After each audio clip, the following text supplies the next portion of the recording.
let's do the rephrase that we're not a. Okay, so welcome back to Arro Social Hour. I'm Bob Anglin. I'm Phil Simpkins. And we're going to talk today about exchanges and about how they work, some of the kind of the good, the bad, and the ugly about exchanges.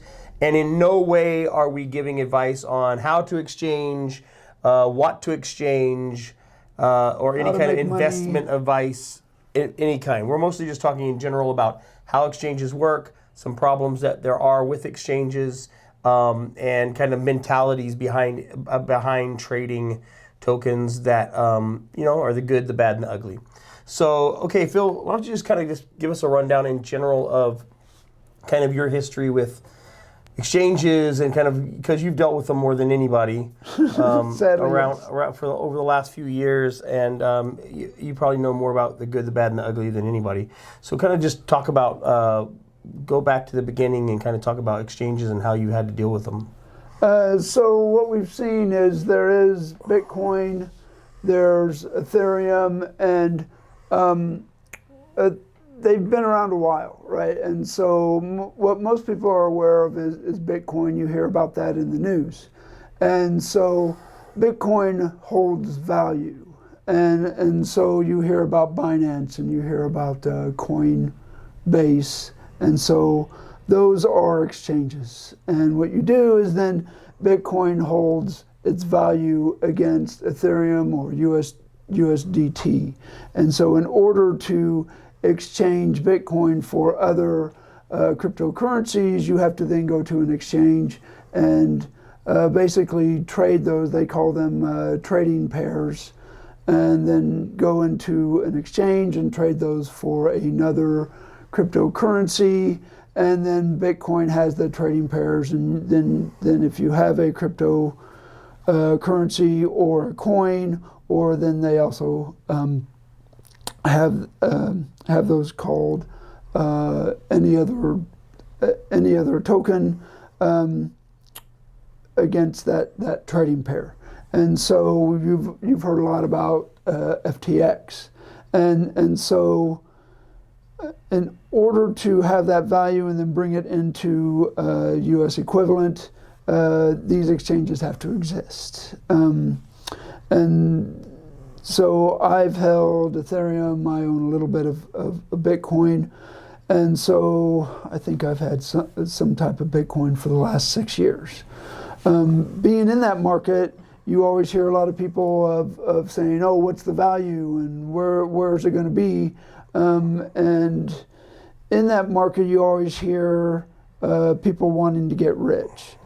But you never know what the price is going to be day to day, but you do need to know that the value does fluctuate on a daily basis. And so you need to know how to exchange, and that the Lightning Network does operate upon that same basis. And so these pairs are based upon the value of what people want to exchange in that market. So the commodities work the same way, either coffee or sugar, and all those are based upon the value of what people want in that market. And so these markets are based upon the value of what people are exchanging, and based upon the value that they want on that daily basis. Okay. Oh, and finally, I just brought it up there just to keep kind of this is a look at Hotbit, which is one of the exchanges we use. And so what you see is the 24-hour changes in the prices, and each of these are kind of what you see in a market. And when you see these called up for I don't know if it's going to let me Bitcoin see it. and Ethereum, you kind of see what you may hear out there as an arbitrage, right? And so each of these exchanges each have their own price, but Bitcoin is going to have a common price kind of held between each of these exchanges. And so an exchange may have a different price, but an arbitrage is going to be the difference between each of these exchanges that you can, then is the difference between the exchanges that you can get between the two different exchanges. And that's going to be your arbitrage. if you hear anybody using that term out there. Whatever reason, I'm having trouble on my computer of bringing Yeah, I up know, that. causing that, right? So you never know what you're going to get. So the two biggest ones are Bitcoin and Ethereum, and then you also see Shiba coming up there as well. And so each of these currencies are going to have their trading pair based upon also the stable coins, which are USDT and then USDC, and the common trading stable coin is also based upon the US dollar, seems to be the common stable coins. And so then you're going to see the trading value of Bitcoin, which is also standardly based upon the US dollar for the pricing of Bitcoin as well. And this is Coinbase. It came up like it was having trouble for some reason. My browser wasn't bringing up Hotbit. And then you can see it based upon hourly trading price, and then the daily trading price, weekly, monthly, year, and then all time, right? So I don't want to go into depth of whether you want to price it all time, but it just gives you all the information that you want to see. Coinbase does just give you out to the year. It's a lot of information, right? A year time trade should give you a lot of information based on what you need to know. Mm-hmm. And so each of these then, it's hard to figure out.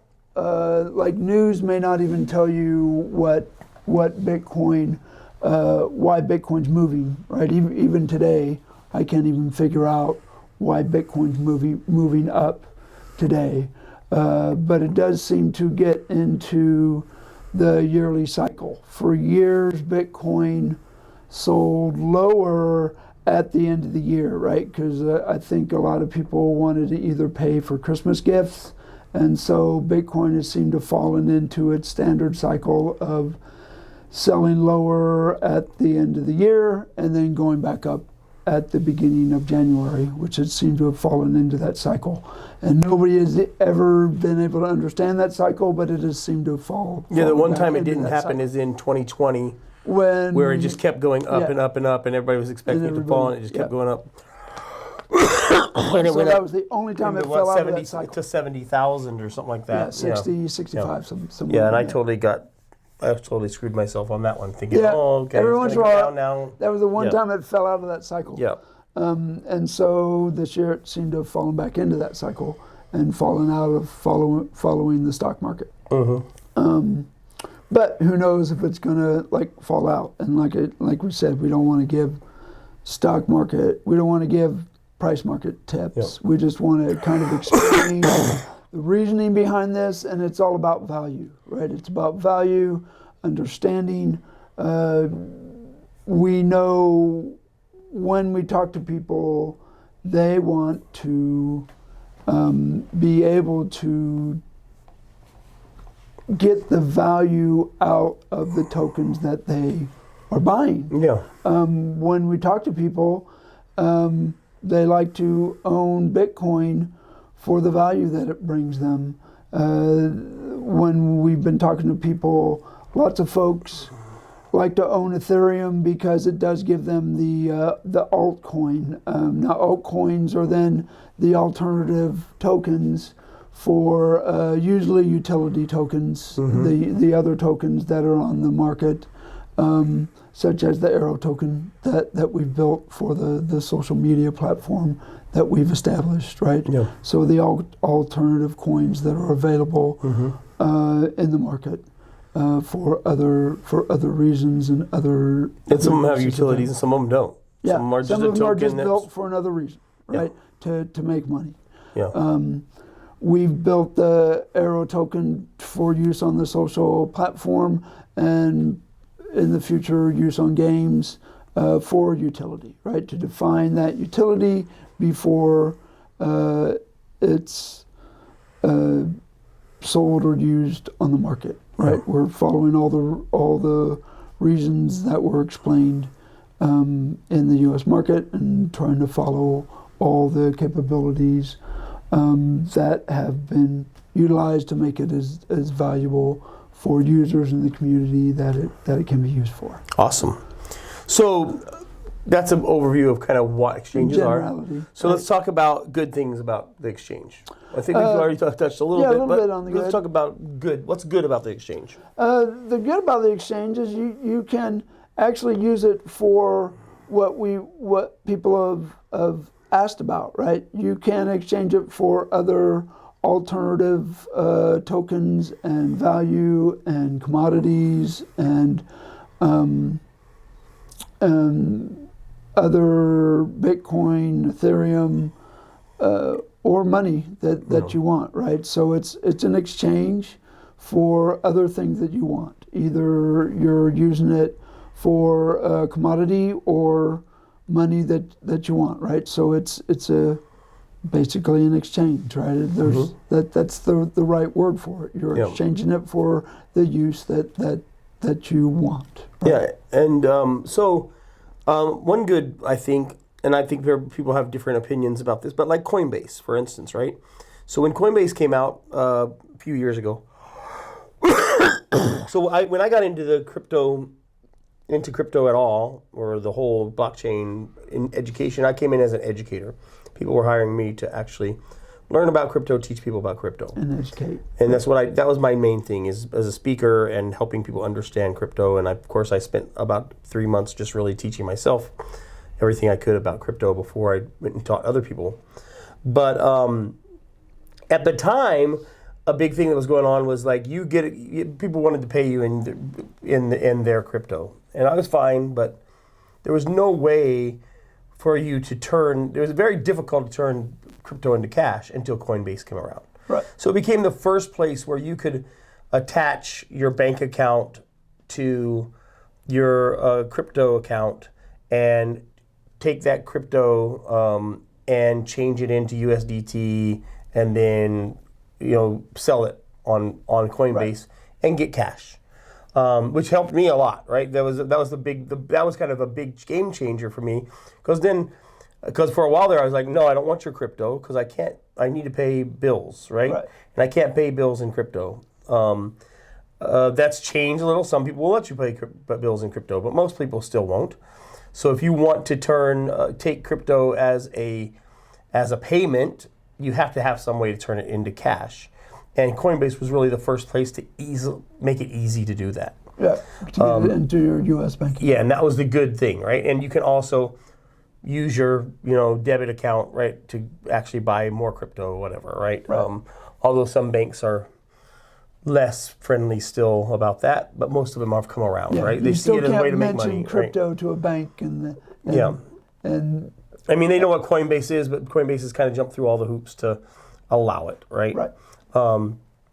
Mostly banks don't mind when money's coming back in; they just have a problem with it going out. As long as it's cash. Yeah. Right? So that was a big good. Yeah. Is Coinbase coming out? People have other problems with Coinbase, whatever. Most of it is more philosophical problems Or registration. Yeah. Right? It's more like the issues are more their own philosophy on what crypto is about and so on than it is about, the actual utility of Coinbase itself, from what I can tell. Yeah, and that's what I've seen is Coinbase has kind of fixed a lot of the problems that we've seen in the industry as far as regulatory statutes, at least in the U.S. Right? Yeah, cool. So with all that, of course, the good in general is there's got to be some kind of liquidity or ability to move your tokens around. It depends on each of the tokens and each of the cryptocurrencies. Yeah, talk about the bad now.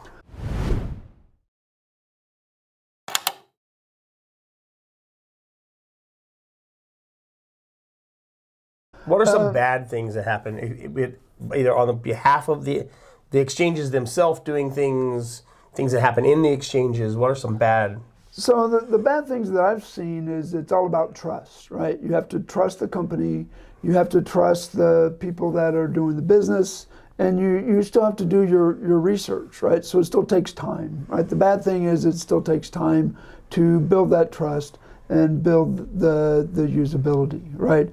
It's not about, oh, let's just do this, right? It still takes time to understand what you're getting into. It still takes education.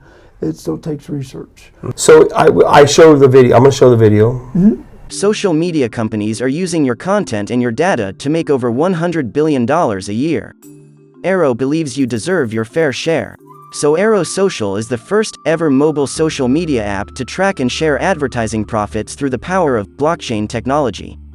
With Arro Social, members keep ownership of their content and data. And Arro shares up to 80% of its advertising profits with all of our members. At Arro Social, we have completed the first phase of our Arro ecosystem. A place to be social, a way to share profits, and a way to spend rewards. Now it's time for phase 2, which includes development of fun new features, and improvement of our API, which will allow a marketplace, gaming, and other apps the ability to plug into the network, accept the Arro token, and create more ways for the community to earn. Join Arro today to be part of this social media revolution.